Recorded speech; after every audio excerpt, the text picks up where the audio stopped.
Warm welcome back then to the final What a Shout on Royal Ascot Week. We're back, all the big calls on all the big races. We're going to preview every single one of them for you, and then the naps at the end of the show. Myself, Dave Orton, delighted to be back in the chair. Paul Kealy, back again. Yeah, back again. A little bit more bullish, I think. It's a hard day, but I had a fair day yesterday. A lot of horses go close, one winner, and then I learnt from Dark Vision.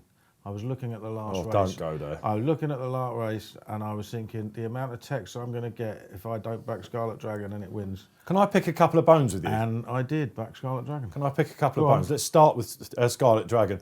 Me and Bruce were in the studio yesterday afternoon and we were just off air as Barry was talking. I said, I've got a mate that follows Keels all the time. He's not put it up in the paper. He has done his absolute brains on Scarlet Dragon. And he said, I better text Kealy to see if he's backed it. And he came in and said, I backed it. My mate didn't have a penny on. No, so he's got it in for you. He's got it in for you. I think you're his best pal. I didn't, I must admit I didn't fancy it, but I was just looking at it. I was literally 2 or 3 minutes before you off. And at 20s. I don't know, how did it go off 33s? Some ride, I don't get bogged. Yeah, brilliant ride by Holly Doyle. She's fantastic. She really is good. Yeah, we'll get to that. The other bone I've caught your naught from virus. Never mind the virus that's out there at the moment. Really? I've seen you on the Tuesday. Yeah. I was doing quite fine. Thursday, I was smashing them in. And then yesterday, you called me bonkers. I went for Adar Camersman out. I must have been bonkers. I think I placed in 4 of 7 races, but I've got the naught from virus. You've passed it on to me, man. Yeah, well, it's not as bad as my naught from virus because I didn't even get a place on the first 2 days. It was awful. But you're back in the game. Back in the game now. Confident today. DJ, talk about confidence. You're always confident. What was your big hit yesterday? Santiago was the main one. It was like something that hasn't been always the case for Ryan Moore this week. It was smooth. It was just, he poked your eye out for the first half of the race, settled lovely. Once he switched him out, he quickened up, and he just looks your ready-made leader winner, doesn't he? Yeah, well, absolutely. Yeah. What is he now for that? I think was he put in around about 8-1, Dave, or something like that? I think he's a good bit shorter than that now. Is he right? He's a bit shorter than that now. He just looks really straightforward, and given the time of the year that it's likely to be, there's going to be cutting the ground as well. He obviously handles that really well. Lope Fernandez, a bit disappointing. Well, very disappointing, I suppose, for you, Dave. Yeah. He reminded me of when I went on my run the other night. Just started fine, grand. The first couple of yards were grand, and then it just gradually deteriorated.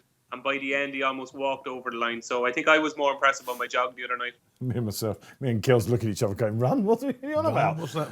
Pat Cooney back. He's been with us every day this week, like Dave Jennings as well. Stalwart from our sponsors, Bet365. I guess, Pat, for you, it was a case of here comes the girls again yesterday. Yeah, Holly and Hayley have really been very, very beneficial for the bookmakers. I mean, both of them are absolute skinners, really. Knocked out every last leg, Ackers and so forth. So they've done us proud. There's not much in it going into the final day, bookies versus punters. So all to play for once again. All to play for here on the final day on What a Shout. Let's get into the big races. So before we get into the opening then at 12:40, just to remind you of the members offer that we've been crazily plugging this week. Promo code RACING is back. £10 for 3 months in the members club. You heard it. So then, Silver Wokingham, 12:40. Interesting. Should we talk about the ground first, Kills? Because we're expecting. Could this be like last year when it just completely turned itself on? Yeah, I mean, I don't quite get what goes through trainers' minds. I mean, I really fancied a horse in the first called Past the Vino. That was taken out yesterday because of the ground. Moobacker is out, joint favourite for the Wokingham, taken out yesterday because of the ground. And it'll be borderline good to firm by the time we start. But Ascot track is the fastest dry track in Britain. And that's not breaking news, is it? No. Like last year, it was soft ground on the Thursday. Pinatubo broke the track record on the Saturday in the Cheshire. Okay, Pinatubo was a bit of a special horse, but I mean, you don't break track records on soft ground, So it dries so fast. It's windy out there. It's warm. It's not especially warm, but I mean, it's going to be. They're already calling it good. Yeah. Guarantee you something will get very close or even dip under standard time today. So it was Past the Vino. Where have you gone now?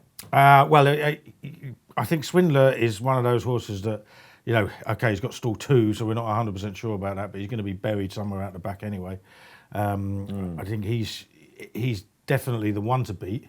Aplomb is the other favourite, but, William Haggas says wants soft ground, and I think he's a drifter, and I think Nahar is the one of his to beat. I really like his. He's always been well regarded. He won 2 races over 7 furlongs very easily last year, and on his last 2 starts, including last time out this season, He just hasn't got home over 7 furlongs in better company, and he races so keenly. I mean, surely this is a 6 furlong horse. Yeah. And, he's been going off 5-4 favourite against good horses, and I just think he's going to show his best. Go drop me down to 6 furlong now. Is that your two-way play then? That's my two-way. I've had a win bet on Swindler, and I backed now half each way last night. Pretty much stolen my thunder. I've jumped off a plum on the ground reasons. I sent in my selections first thing this morning. I said to the guys when I come in, I need to jump, guys. I'm on the heart as well. Pogo gave that form a big advert, didn't it? Over 7 in the Hunt Cup as well. David Jennings, the opener. Yeah, I like 2 here, Dave, as well. Marginally first choice is Count d'Orsay for Tim Easterby and Oisin Murphy. Obviously, a blistering start today, yesterday for Tim. That our power just looked phenomenal. Just with Count d'Orsay, started off his career in Ireland with Charles O'Brien and kind of just didn't fulfil his potential. Was very disappointing. Didn't find much off the bridle. Then he went over to Tim Easterby, won first time out of Ripon, and it's just been a gradual progression. And I've kind of, because I like the horse early doors with Charles O'Brien, I've been following his progress. And I just thought his return to action at Newmarket was very, very encouraging. He was very keen. He was up with the pace the whole way, and he kept at it. And it just looked to me like he badly needed the run. He's obviously up to a mark now of 96, so he's never won off this high. But he's just improving. Oisin Murphy is booked, and I think the ground drying out a little bit will help him stay because he's got loads of speed. So Count d'Orsay is my first choice. My second choice is Embor from the Richard Hannon stable. He's booked Thor Hammer Hansen to take off £5, which I think is key because he looked like he was going to win at Doncaster last week. Travelled really well, traded short and running. Just blew up a little bit, might have needed the run. I think he'll go well. Both of them are around about 16 or 20 to 1. So Count d'Orsay and Embor for me in the opener. Hard to knock both of them, I totally agree. It shows you what a deep opener this is. Pat Cooney, we have seen some late gambles finally emerging on the Friday, didn't we? Art Power, who Dave mentioned there, 2 to 1 into 6 to 4. There were a couple later on as well. Who might be the big steamer according to market activity? Well, at the moment, of the front 4 in the market, I think Swindler's probably the strongest. The only caveat you have with Swindler, you might lose a bit of faith with him because he's a bit of a boyo down at the start. He sometimes misses the break. He sometimes looks reluctant to get on with it, but he could just be the class horse of the races. Obviously, he's top weight. So it's open enough. But for my sins, I quite like Louis de Palma, Clive Cox with the Curbinator aboard. What's not to love? Clive Cox had a winning yesterday. This fella's been at Ascot 5 times. He's won twice. He hasn't run this year, but neither the Cox horse yesterday. So I'd rather back the likes of Louis de Palma at 16 to 1. He's drawn 12, so Adam Kirby can pick where he wants to go. So I'm looking for a bit of value deeper down the betting order, and he kind of jumps out the page at me a little bit. He's 8 years old, but sprinters, they go on forever, don't they? Plenty of course specialists in a rock-solid opener. If you want to follow a bit of sod's law here, go on. David Jennings pick Embor. That's another horse that I've jumped off. There's a theme here. It's a hat trick. All last year, so that that could be the one. I'm going to have a little saver on that as well, I think. You heard it here. Another cliff horse, Ember.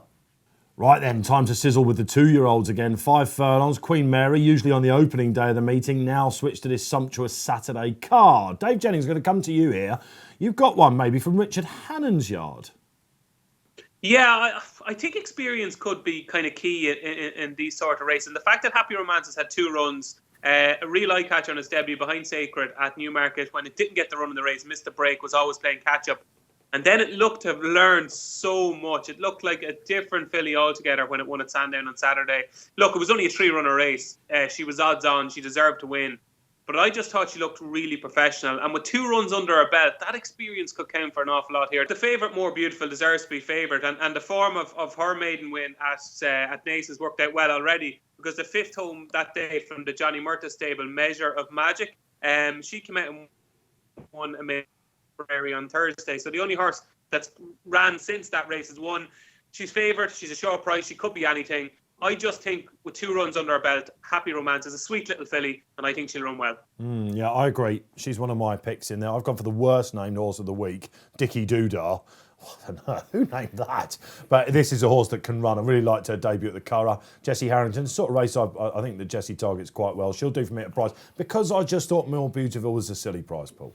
Yeah, well, when most horses have only won once, I mean, the market, does quite often latch onto the right one, doesn't it? But I mean, no horse has shown that much, really. You know what I mean? Because they've only run the once, apart from Happy Romance. But of course, that shows you how much a single horse can come on in one run, and she's done that. Didn't work for Lipizzaner, did it? Well backed against No. Eye of Heaven, the Paceless, wasn't it? legit Yeah. one. Yeah, but it was hopeless. So, you know, she's obviously of interest. But I've gone for an outsider here because she ran so green. We're talking Mamba Wamba at Newcastle. Adrian Nichols put her on the BHA priority list when they made that list, so it avoided getting balloted out. And she was still an outsider at Newcastle. She got bumped out of the stall. She ran incredibly green. She had to be switched one way and then the other. She was way behind the winner, a furlong and a half out. She only got beat half a length. I think she's going to learn a hell of a lot from that.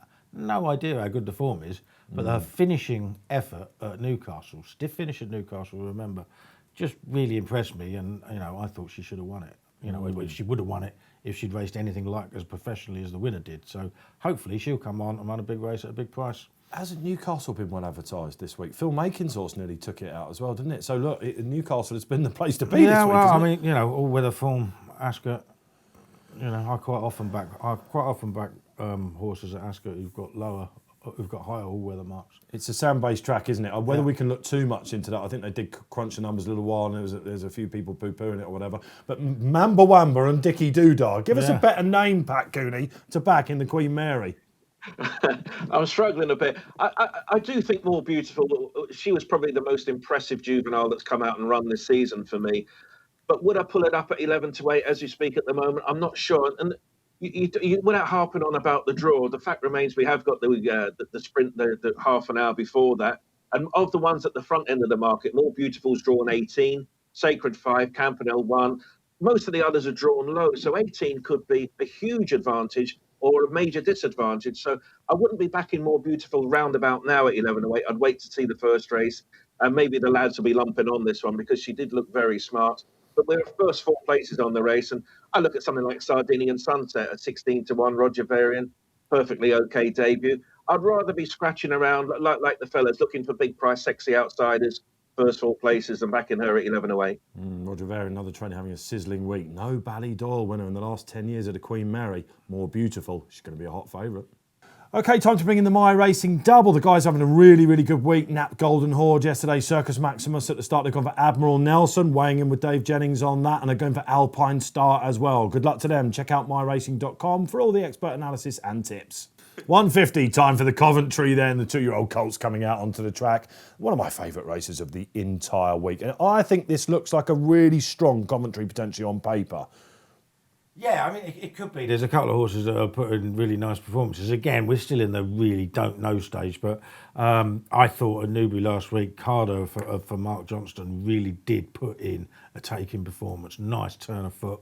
Yeah. Of course, we don't know. Eye of Heaven had a really good opening win for Mark Johnston and Saint Without Trace in the Norfolk, so we're not 100% sure. But this horse looked really, really professional. Yeah, he did. Probably not just a 2-year-old. You know, which gives you hope that they will just go on and on and on. And I think it would be hard to beat. I mean, I'm quite interested in the fact that John Gosden's running Existent, who didn't run to a particularly high level at all when finishing third on his debut. And the fact that he thinks he's worth throwing in here, he was very green. He probably needs a lot of quick growing up to do.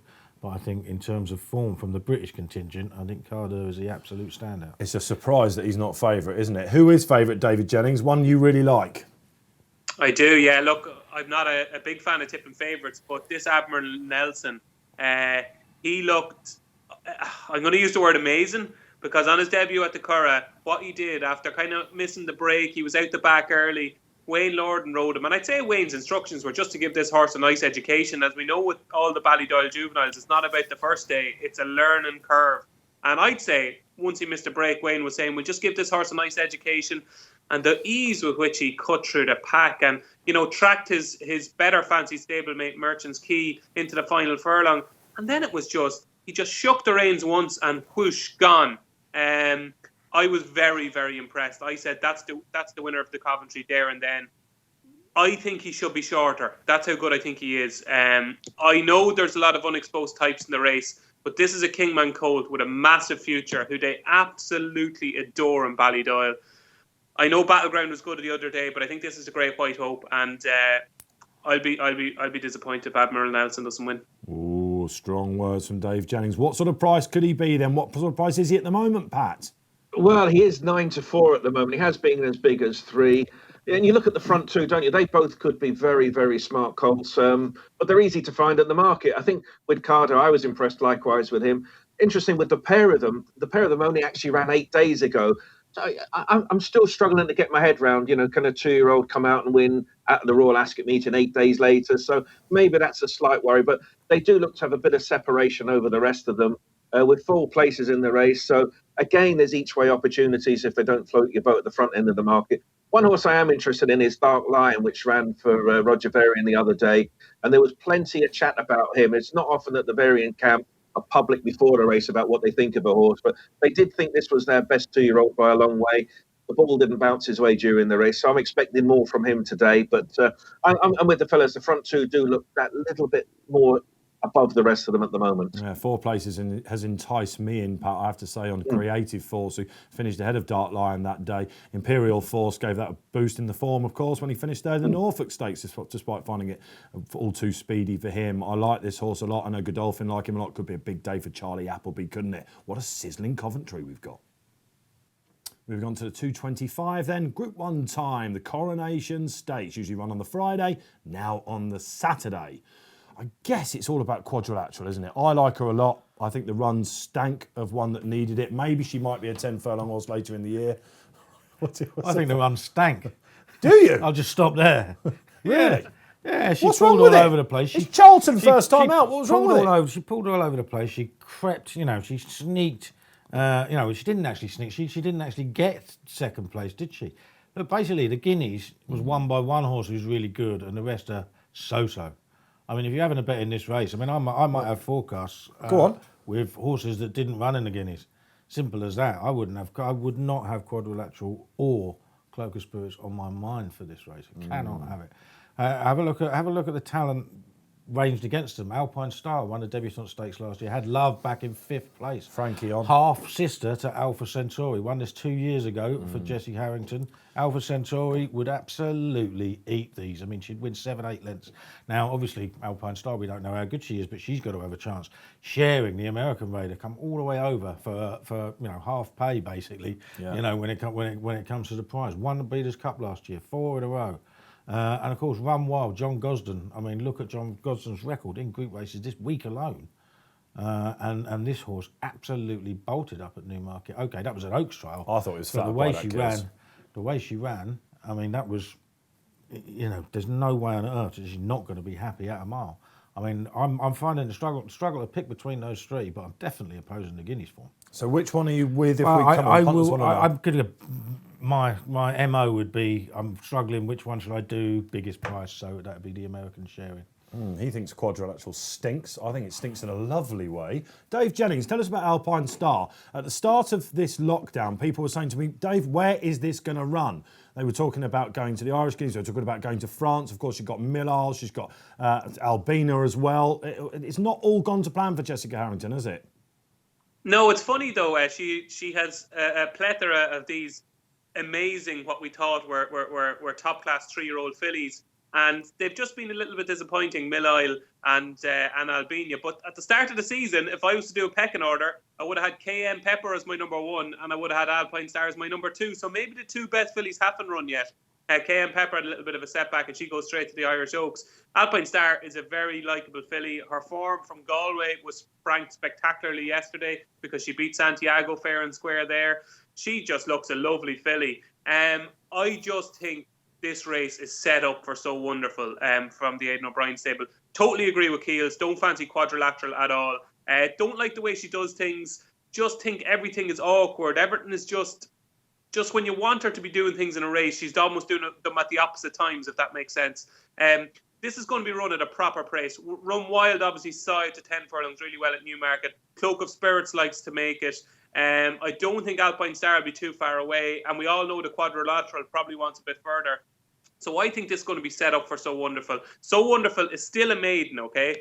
And she's a little bit of an enigma in that she always looks unlucky in her races. But I just think she might be the type just to thrive on racing. And in the Irish 1000 Guineas last Saturday night, she was just too prominent. I thought she'd be tucked in by Wayne Lorden, but she actually broke really well. And then she sat second and third behind Peaceful. I think she'll be buried in the pack today. I think she'll get a fast pace to chase. Yes, she's 0 from 9, but she's a really good filly who possibly could have beaten Love at the Curragh last year if just one gap opened. None of them opened. If the gap's open today, she's going to be finishing late. And I think at a standout 10-1 Bet365, I think So Wonderful is a massive player. A nod then to the prices. Pat Cooney, where are you going? We've had a diverse range of opinions already. Well, I do like Quadrilateral, really, and I think the pace is going to set up well for Run Wild bowling along in the lead. She's going to have to settle this time around. She didn't last time in the Guineas, but I think there'll be a fast run race, and that'll work to her advantage. Her price doesn't thrill me, though. 5-2 seems short to me. And it's just an interesting race. I mean, how often would you get a 7-runner race at Royal Ascot and the 2 rags in the race, the 2 outsiders, are both trained by Aidan O'Brien? So Wonderful at 10, Love Locket at 18. I wouldn't put anyone off backing them at those prices as well. So I keep coming back to Quadrilateral, but I don't think she's a bargain. But if she gets the fast run race, I think we might see her in a better light this time around. But Aidan O'Brien having the 2 outsiders, it seems a bit confusing to me, this race. A tricky puzzle then, the Group 1 Coronation Stakes. 3 o'clock then, treated to another Group 1 and potentially the race of the day, potentially one of the races of the week, Keels, the St James's Palace Stakes. Pinatubo and Wichita. The market's got them in reverse order from which they finished in the Guineas. It's 1-1 between them, of course, because in the Dewhurst it was the reverse order. Palace Pier coming in. Let's just get it straight out of the way. The ground's come his way, isn't it, Palace Pier? Yeah, I think so. Yeah, the ground's come his way, but I mean, talent is what we need to know about, doesn't it? Like, you know, I mean, he looks really, really good horse, and I'm really, really hopeful for him, but I'm not hugely confident, I wouldn't say. You were at the start of the week. Yeah, I was. I was. I mean, you know, but it's not acquitted, surely. Well, the more you look at it, I think the Guineas form was probably pretty strong. It might be too soon to be knocking Pinatubo. He apparently put in a very fast furlong in late sectional in there, or sorry, mid-race sectional in there. He was asked to go. I think he just races so lazily. He shows nothing at so home. The run might have done him good. I would have thought they would have put cheap pieces on him, but they haven't yet. You know, the Wichita form is solid, and Threat is no mug. You know, and he's bred to stay a mile. So, you know, I've backed Palace Pier, and you know, you know, if I was going to have a bet now, I'd back Palace Pier. But I'd like to have seen Acquitted do something. I mean, it was so bad the horse he beat at Ascot on Thursday that, you know, maybe, you know, we just ignore that altogether. But by the same token, it's a big jump up, and it's a fascinating race. But I still do like Palace Pier. I hope, you know, and we know what John Gosden does with horses that come out of handicaps. Yeah, well, exactly. And you just can't take that Acquitted form. I mean, he just didn't run his race. Something was obviously... So I'm hopeful that Palace Pier will, you know, he like Pinatubo, Palace Pier will probably be under it, turn over home. Like he was at Newcastle. Like he was at Newcastle. He was under it a fair way out. But then when he hits that top gear, he's pretty impressive. Yeah. I must admit, I'm with Kills on this. If you look back at the Sandown run as a 2-year-old, similar sort of track to this, isn't it? That uphill climb.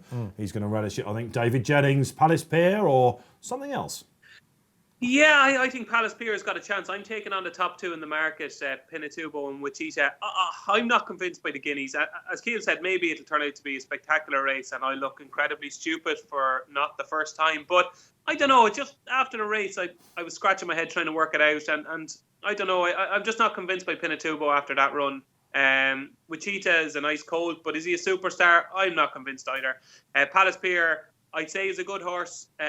Did remarkably well to win by the distance he won at Newcastle, given what price he traded in running and how well he was going 2 furlongs out.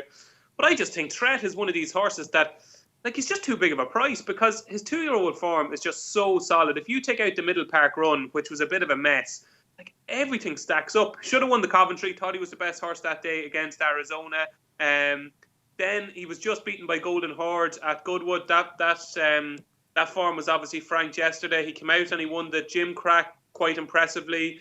Then at Doncaster, when he it was a small field, but Juan Elcano was in there, Fort Myers, Royal Dornoch. It was an okay race in the Champagne Stakes, and I thought he won it, but more impressively than the winning margin. I just think he's a very good horse that could actually appreciate the step up to a mile. I'm not saying he's a certainty by any stretch of the imagination, but I don't think he deserves to be a double-figure price, and he'll do for me. I'm going to chance Threat. It's interesting they sidestepped the Guineas, isn't it? And he's something of a forgotten horse. Very interesting. Pat Cooney. Yeah, I'm with DJ a little bit. I think Threat, you could make a case out for him at 12-1. Every time you speak to Richard Hannon, he's always saying, don't forget Threat, don't forget Threat. And of course, he comes there as a fresh horse, having not had a tough race in the Guineas. Will he stay? Will he not stay? That's the enigma. But you can't have everything in life at 12-1. I just look at the front end of the market. Pinatubo is much, much stronger than Wichita in the market. But with Pinatubo, that was his first disappointing run, really, of his career in many respects. So I'm not really sold on him. Palace Pier I get, but it's not quite there in the form book. So it's an interesting race. I do look at Wichita and I think, yeah, I agree with DJ again that he's not really a superstar, but there's solid makeup about him. A back to form Pinatubo, I suppose, will win it, but I quite like Threat at 12-1, provided he stays. A range of opinions again in what looks like an outstanding St James's Palace Stakes. Just another Group 1 then, 3 in a row. What a Saturday card we've got. It is the 3:35, the Diamond Jubilee. Dave Jennings is going to let you take the floor. Sceptical. Yeah, I'm sceptical about Sceptical. Look, he's looked spectacular, but I'm not quite sure what he's looked spectacular doing. Southern Horse was second at Naas. Chessman was fourth. Gustavus Weston was in there. Rapid Reaction, No Needs Never, Woody Creek. Like, he's not beaten superstars. Yes, he's been incredibly impressive. And before that, he won at Dundalk. But this is a monumental step up in class for Sceptical. And while he might be doing things they've never seen before in Tipperary and Dennis Hogan's yard, I want to see him do it. It would be a fantastic story. Obviously, Godolphin cast off, picked up for $2,000. And they do this with a lot of horses. It pays off sometimes, and sometimes it doesn't. This has obviously paid off spectacularly well. He's the highest rated sprinter in Ireland. But he's now favoured for a Group 1 at Royal Ascot, and you just have to take him on. And I can't believe I'm saying this. It's like rewinding 5 years ago. But I'm going to take him on with the Tin Man, who I think is probably too big of a price. Look, he didn't run particularly well in the race last year, but he does love this course at Ascot. I think he likes when there's a tiny bit of cut in the ground, but it's not too quick. And I think he's going to get that here. And you go back to the run in the Spring Cup last year, and it's not that long ago. Like, it's less than a year ago when he was flying home and just beating a half a length by Hello Youmzain. Now he's almost 3 times the price of Hello Youmzain. Listening to James Fanshawe talking, he seems to suggest that his work has been really, really good. He has gone well fresh in the past. And yes, he's an 8-year-old now. Perhaps his best days are behind him. But he likes the track. The ground will suit. I just think he can run really well. It could be the swan song, one last hurrah for the Tin Man. And I'm going to chance him once more. It's probably the 2042nd time I've backed him. Fanshawe's had one go really close at the meeting earlier in the week in the Mile 6 handicap as well. Dave Jennings is sceptical back Cooney. He has drifted out, right? Yeah, he's currently 7-2 as we speak. And at the start of the week, when Dettori was booked for him, obviously, we thought, well, there's no point going too big a price and building up a big head of steam anti-post over this horse. So he's probably got back to a more realistic chance in terms of where his form is. I suppose the unknown with him was he's not gone on softish ground, but come 3:30 this afternoon, it might be quick and it might be fine for him. I think at some point something has to give. I think the 7-2 will end up going because the public will latch on to it. But I'm a bit lukewarm about him, in all honesty. I hope he wins. It's a great story and so forth. But I think there's others in the race that represent probably better prices.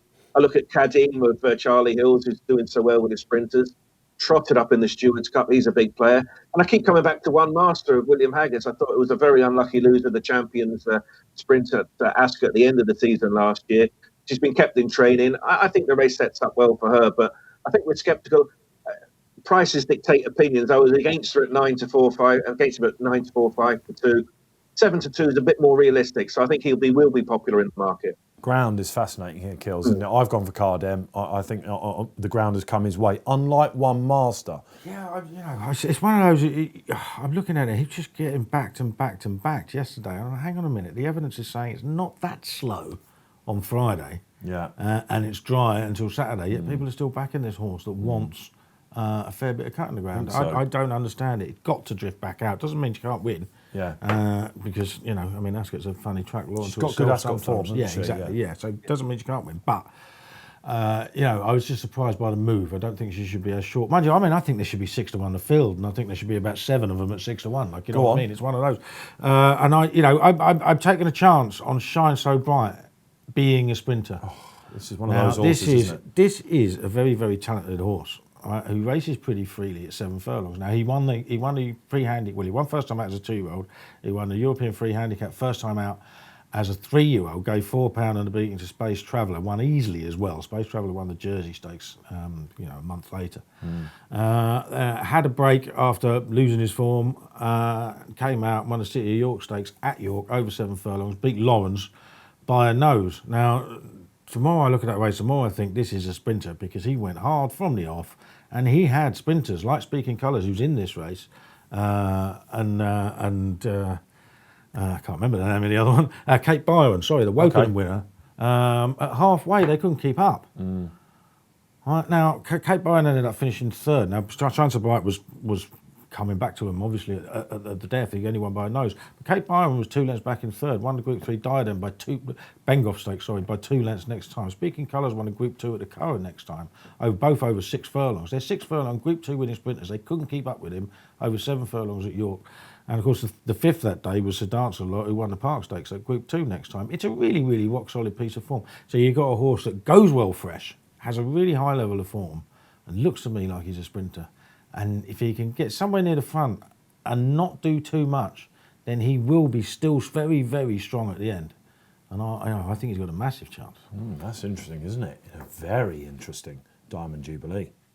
4:10 then. Another 6 furlong race, but this time we go right across the track. We'll have known by the opener something about the draw. It is the Wokingham. Pat Cooney, I want to come to you first on this wide open market. Who's been a lot of love for?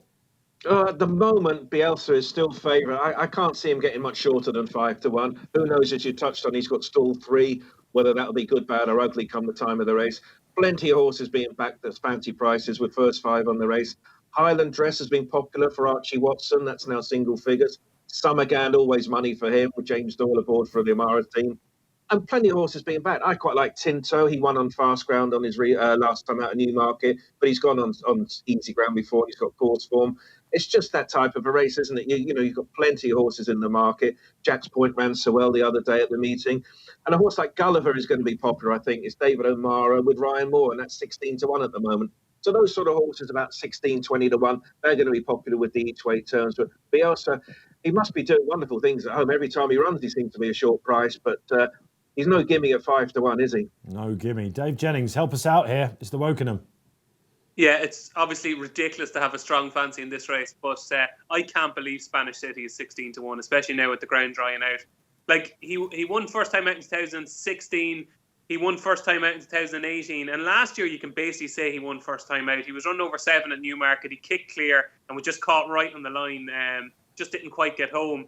Like, Roger Varian has been interviewed on numerous occasions about this horse, and he's always said that the Wokingham is the plan, and he wants to run him in the Wokingham. If you remember, Kate Byron won the race for the stable last year, who had been tried mostly in his career prior to that over 7, and always looked to have loads of speed. And Spanish City is a similar sort. Now, he's had 23 runs. So he's not unexposed, and he doesn't have a huge amount of secrets from the handicapper.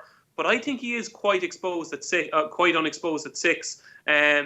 And I just think he's got the pace to cope with it. I think he's got a touch of class. And at 16-1 each way with Bet365, I think that's a huge price. Yeah, I can see him running well for a long way. I've gone for Stone of Destiny, who ran well over 5 at the Guineas meeting, wants this trip. But again, it's one of those races I can just see he's drawn low with Oshie Murphy on. He'll do for me. I could have picked 10.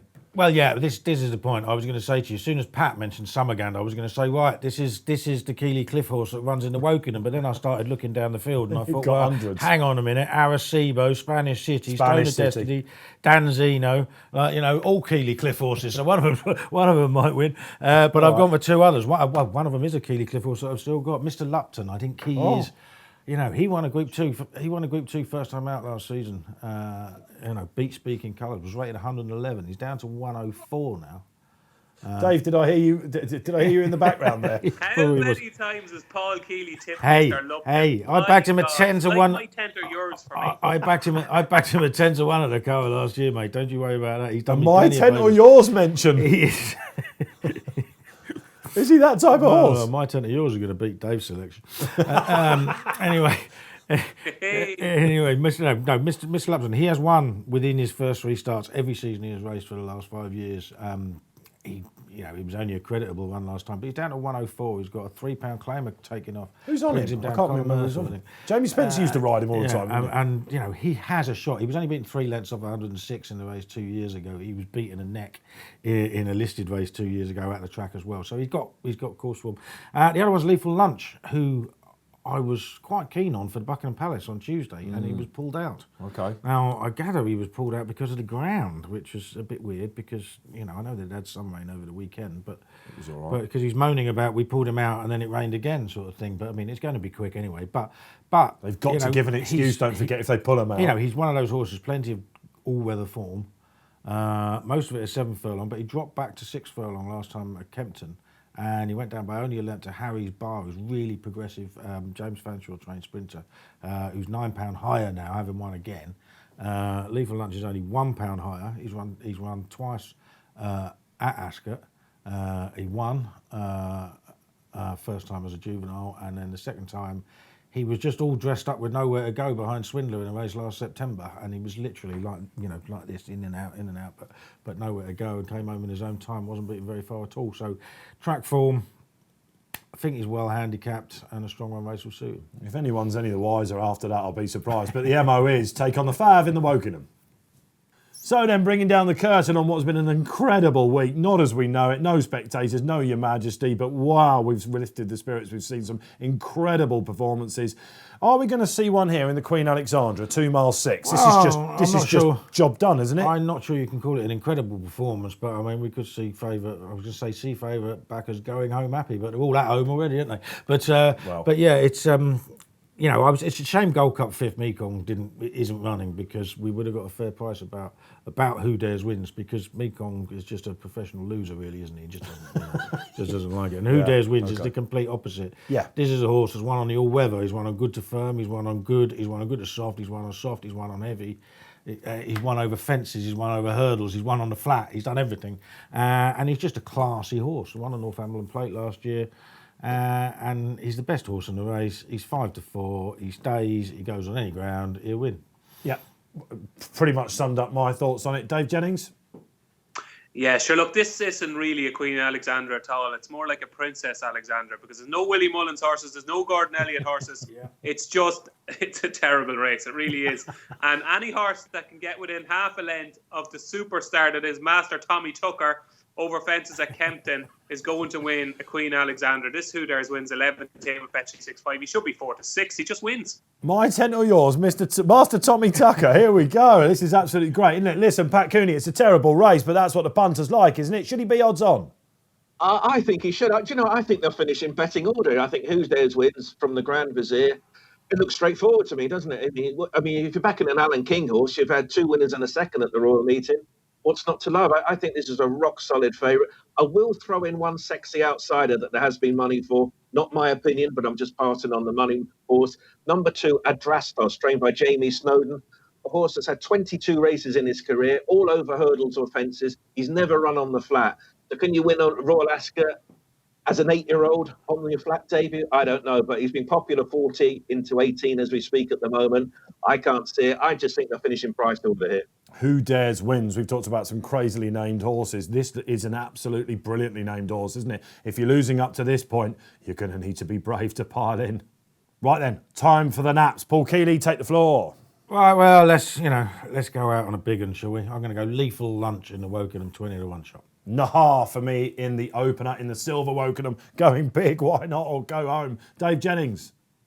I was going to chance. I was like Heels. I was going to try and go out on a high with Spanish City, but I'm going to play it safe and go Admiral Nelson in the Coventry. I think he's a star. Lovely. Yeah, there's going to be one emerging from that race, no doubt. Pat Cooney.